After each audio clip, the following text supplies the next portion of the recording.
It is the car industry's big summer day out at a test track near Bedford. Big engines, petrol, hybrids, electric, most of these, they were imports, but they still rely on British parts flying across the channel. But now, because of Brexit, European governments are telling their businesses to avoid UK parts. The official Dutch government advice seen by Sky News warns businesses trade with the United Kingdom will become more difficult after Brexit. This may affect your company, but also your suppliers or customers. Consider looking for alternatives within the EU when the product or service is essential for your own business operations. And after Brexit, the United Kingdom is no longer part of the EU, so parts from the United Kingdom no longer count towards this minimum production in the EU. Keep in mind any consequences concerning the reduction of orders. This is all about the parts that make up cars and planes. It's about rules of origin, vital for cross-border manufacturing. In order to qualify as an EU export, 55% of the total value needs to come from the EU. What the Dutch advise is that UK parts do not count. I think what the Dutch government is saying to their businesses makes perfect sense from a trade point of view. There is a risk that they don't know what will happen with the UK and EU relationship in March 2019. Be ready, and that may involve sourcing your parts for your finished products from inside the EU rather than a country that's leaving. And it's not just the Dutch. From here at Rotterdam Port, the European Commission itself has just put out a notice to EU factories making a similar warning about UK parts. But the rules of origin issue is a two-way problem for post-Brexit Britain about what will and will not qualify as a UK export under the much-heralded post-Brexit free trade deals promised by this government.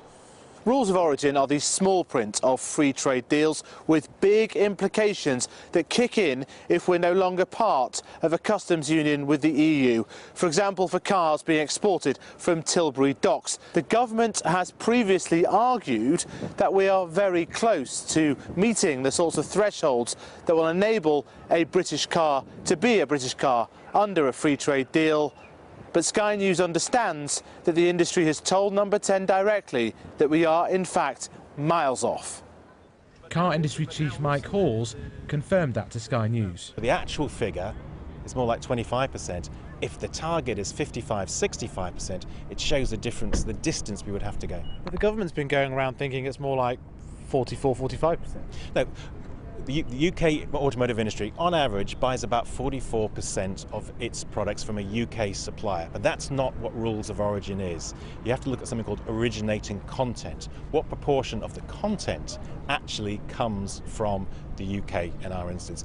That is more like 20–25%. So as far as cars go, on average, they won't even qualify for the free trade deals that the government is anxious to sign by leaving the customs union. Sky News put this to the Trade Secretary. Could it possibly be that cars made in the UK might not qualify for some of the free trade deals you hope to be signing? Well, in any trade agreement, rules of origin, as they're called, is always an important element. You can't prejudge any one trade agreement, but we would want to ensure that anything that we signed up to was able to maximise the UK sale of goods. Why would you sign up to something that wasn't actually going to give you a trading advantage? But this former Trade Department insider said that warnings were made to the very top of government. We knew there would be a steep learning curve for ministers, the Prime Minister, in issues of trade. I think I've been more surprised by the lack of engagement with business. That meant that these messages didn't come through clearly and quickly enough, that essentially they wanted from business really to just talk about the opportunities. They didn't want to hear about the possible threats that would come with Brexit. They didn't want to hear about the whole picture. There you're talking about Downing Street, you're talking about Number 10, you're talking about the Prime Minister. I think so, yes. All this comes at an already delicate time in the car industry.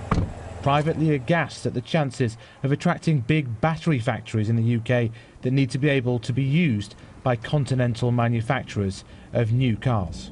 The industry, the government want the car industry to go fully electric over the next few decades. That requires tens of billions of pounds of investment. Investment that may be lacking because of Brexit uncertainty. And the government at the very top seems to barely understand. So right now these rules of origin mean that Europeans can shun UK parts, and for now British cars won't even qualify as British for free trade deals. Just like a car, Brexit is all in the detail. Faisal Islam, Sky News.